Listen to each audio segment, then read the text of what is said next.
Welcome back, everyone. In this lecture, we're going to briefly discuss the idea behind two main issues, and those are exploding gradients and vanishing gradients. As our networks grow deeper and more complex, there's two issues that arise. And again, as I mentioned, those are exploding gradients and vanishing gradients. And recall that the gradient is used in our calculation to adjust weights and biases in our network, as we discussed in the backpropagation theory lectures. So let's think about just the basic feed-forward network. In a feed-forward network, here we have the input layer over on the left-hand side. We feed it through some hidden layers, and then we have our final output layer on the right. Now for complex data, we've already encountered complex data such as complex image data, or what we're going to do in this section is work with complex sequence data. We end up needing deeper networks, so we need more hidden layers in order to actually learn the patterns that are in our data. Now what happens is there's this vanishing or exploding gradient issue that arises during the backpropagation step. So recall that we're going to calculate some sort of loss metric on the output layer and then backpropagate our error all the way back to the input layer. And if we have lots of hidden layers, then we're having the update to the weights and biases be a function of many other derivatives that we're calculating along the way back. So backpropagation is going backwards from that output layer to the input layer, propagating that error gradient.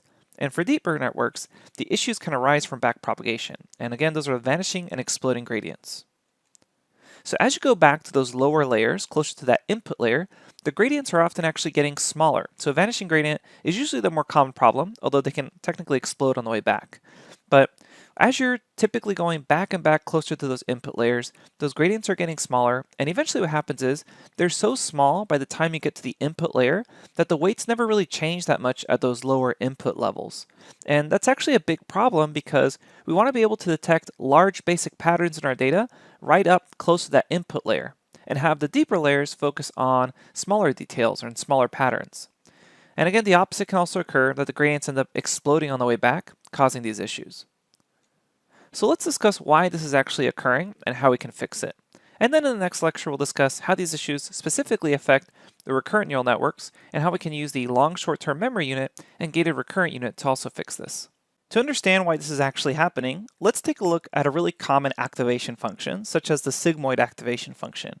And we also know that other activation functions, such as logarithmic softmax, actually use sigmoid as part of their calculation. So this is also relevant to that. Now, as we know, the sigmoid activation function basically squeezes any input. So here we can see the input on the x-axis, and it squeezes that input to fit between 0 and 1.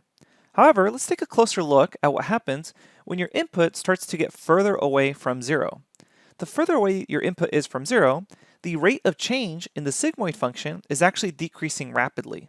And that rate of change, that is the derivative of the sigmoid function. And we already know that backpropagation and the gradient calculation is essentially just calculating that derivative in multiple dimensions as you go back through into the hidden layers. So let's actually see the derivative on top of the sigmoid function, and we can see here that the scale of that derivative is much smaller than the actual sigmoid function. And in fact here, you can deviate not that much off the input of 0, and eventually you're getting really small and close to a 0 output.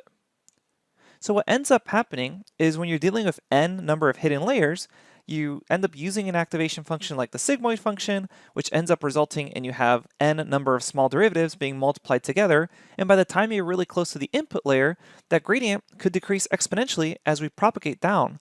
And that means you're actually not affecting the weights and biases that much of those first couple of initial layers, which are actually really important for finding the basic patterns in our data. So we just mentioned that this is an issue of the activation function. So an opportunity arises where we could just edit and change our activation function.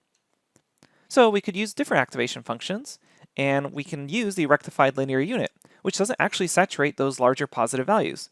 We previously discussed that the rectified linear unit is a great choice for activation, and we've used it quite a bit, but here is one of its main benefits, is that it doesn't matter how large your input value is going to be beyond 0, you're not going to exponentially decrease the rate of change there. And there's variations off the rectified linear unit. There's the leaky rectified linear unit that for negative input values, instead of just flattening them out to 0, it slowly leaks them into a very slow gradient going towards a negative number. And then we also have the exponential linear unit, which is called ELU for short, and that basically kind of starts off at -1 for those larger negative values, and then slowly again continues, and the gradient doesn't end up flattening out here, which is again good for our calculation since we won't get that vanishing gradient. Another possible solution is to perform what's known as batch normalization, where your model will normalize each batch using that particular batch's mean and standard deviation, and that has also been found to alleviate the issue of vanishing gradient. There's also options of choosing different initializations of weights that can again also help alleviate these vanishing gradient issues, and a very popular method is called Xavier initialization. So apart from things like batch normalization, we also mentioned that there's sometimes the issue of exploding gradients, where essentially, if you're depending on what activation function you're using, you may actually have really large gradient values being multiplied by larger values, and you end up just getting no convergence as you go closer to the input layers. So what you could do is just use what's known as gradient clipping, which is kind of a dirty trick. It's kind of a very quick fix, but essentially what you just decide is gradients are going to be cut off before reaching some predetermined limit. And for example, you're going to cut off gradients to be always between -1 and 1. So you're not going to let them get too small or get too large. So the recurrent neural network for time series present their own gradient challenges. So what we're going to do is we're going to explore the special long short-term memory neuron unit that helps actually alleviate a lot of these issues as well. And it's really good for dealing with sequence data.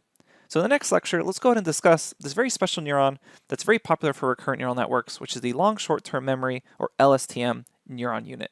I'll see you there.